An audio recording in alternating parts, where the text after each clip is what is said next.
দক্ষিণ পূর্ব এশিয়ায় বাংলাদেশের অন্যতম অর্থনৈতিক অংশীদার মালয়েশিয়া। বর্তমানে দুই দেশের মধ্যে প্রায় $3 বিলিয়ন বাণিজ্য হলেও এর বড় অংশই মালয়েশিয়ার অনুকূলে।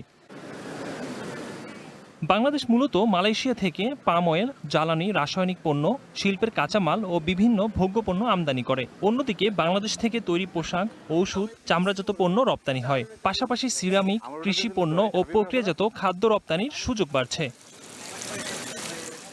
সংশ্লিষ্টরা বলছেন, প্রধানমন্ত্রীর সফরে শ্রমবাজারের পাশাপাশি বাণিজ্য বিনিয়োগ সহযোগিতা সম্প্রসারণের গুরুত্ব পাবে। বিশেষ করে বাংলাদেশি পণ্যের বাজার সম্প্রসারণ, বাণিজ্য ঘাটতি কমানো এবং নতুন খাতে রপ্তানি বৃদ্ধির বিষয়গুলো আলোচনায় প্রাধান্য পাবে।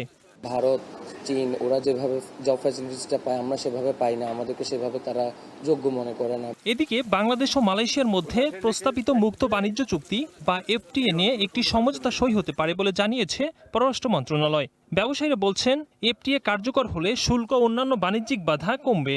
ফলে মালয়েশিয়ার বাজারে বাংলাদেশি পণ্যের প্রতিযোগিতা সক্ষমতা বাড়বে এবং রপ্তানি সম্প্রসারণের সুযোগ সৃষ্টি হবে। ফ্রি ট্রেড এগ্রিমেন্টে ট্যারিফ আমাদের কমে যাবে, কিন্তু ভলিউম বাড়বে, ট্রেডের ভলিউম বাড়বে, আর নতুন দিগন্ত আমাদের জন্য উন্মোচন হবে।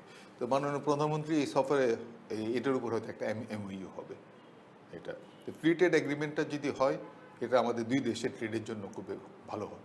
সফরে বাংলাদেশের উৎপাদন শিল্প, নবায়নযোগ্য জ্বালানি, তথ্য প্রযুক্তি, অবকাঠামো এবং হালাল শিল্পে বিনিয়োগের জন্য মালয়েশিয়ান উদ্যোক্তাদের প্রতি আহ্বান জানাবেন প্রধানমন্ত্রী। Ekramul Islam Khan, one news, Dhaka.